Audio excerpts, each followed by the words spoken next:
Once, in the forgotten highlands where the mist hangs heavy over the trees and the mountains whisper ancient secrets, there stood a village named Munger, nestled deep in the valleys of the northeast. The people of Munger lived in harmony with nature, worshipping the rivers, hills, and skies. But one season, a tragedy shattered their peace.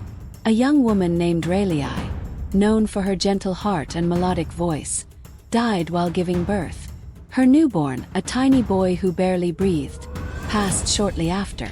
That very evening, the earth trembled faintly, the skies turned an unusual hue of ash, and the forest fell completely silent. The elders whispered to one another, brows furrowed with fear. In this land, it was believed that when a woman died in childbirth, especially with her child, their spirits might wander, caught between life and death. They said such souls could not find rest, filled with longing and sorrow. So it happened that on the 7th day after the burial, a strange mist crept into Munger and never left. The cattle refused to graze.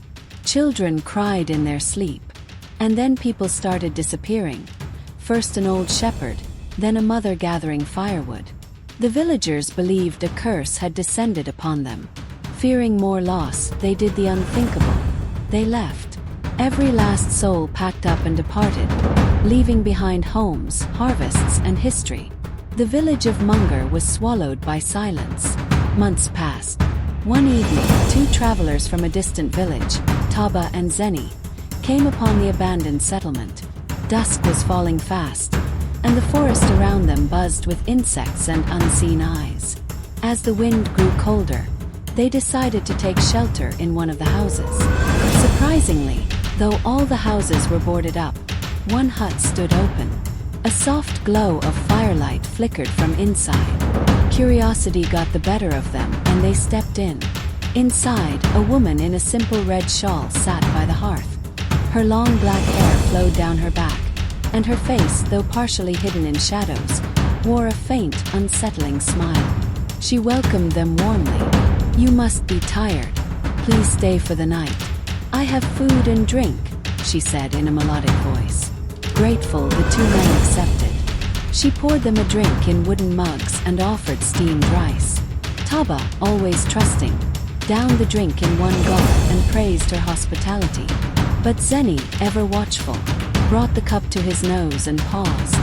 Something about the scent made his skin crawl, iron and rot. He placed it quietly aside. As the night deepened, Zeni sat close to the fire. In its light, he saw something that turned his blood cold. The drink in his untouched mug was not wine, it was blood. He tried to warn Taba, but his friend had already grown drowsy and lay on a mat. Moments later he was fast asleep. Zeni, now alert and uneasy, pretended to doze off beside him. He barely closed his eyes, listening intently. Midnight arrived. The woman returned, but she had changed. Her form was taller, her fingers longer. Her eyes glowed faintly like burning coals. In her hand was a wooden pestle, carved with ancient symbols. Without a word, she raised it and struck Taba on the head again and again, until the mat was soaked red. Then, in an almost ceremonial manner, she dragged the body into a back room. Zeni lay still, heart pounding, sweat pooling at his neck. He could hear chewing. After what seemed like hours, she returned.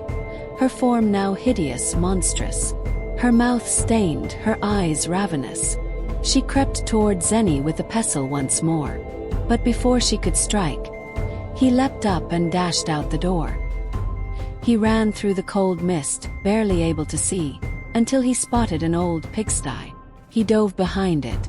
Inside was a fierce old sow with piglets, grunting and restless. As the demon woman approached, the sow growled, bared her tusks and charged. The beast tried again and again, but the pig defended Zeni, snorting and lunging. The woman hissed and circled, her form flickering between a grieving mother and a ghoul, but the pig would not back down. Zeni stayed hidden, praying for dawn, and at last dawn came. As the first light pierced the valley, a scream rang out from the woman. Her body began to smoke. Her form twisted, collapsing in pain. She fled into the house, shrieking. Zeni took his chance and ran, stumbling over roots, branches, and memories of his friend. Just as he reached the edge of the forest, he heard a voice behind him, rasping, angry yet full of sorrow. "Here, take the bones of your friend." Something sharp whizzed past him, hitting a tree trunk. He looked back. A bundle of bones tied in string, bloodied and fresh, dangled from the bark. He did not stop running. Zeni reached the neighboring village by dusk. He collapsed at the gate and, once revived, told the village elders everything. Of the empty village, the demon woman, the drink of blood, the pig that protected him, and the final curse hurled at him as he escaped. The elders knew then. Ralei had not rested. Her sorrow had bound her to that place, transforming her spirit into something vengeful and unholy.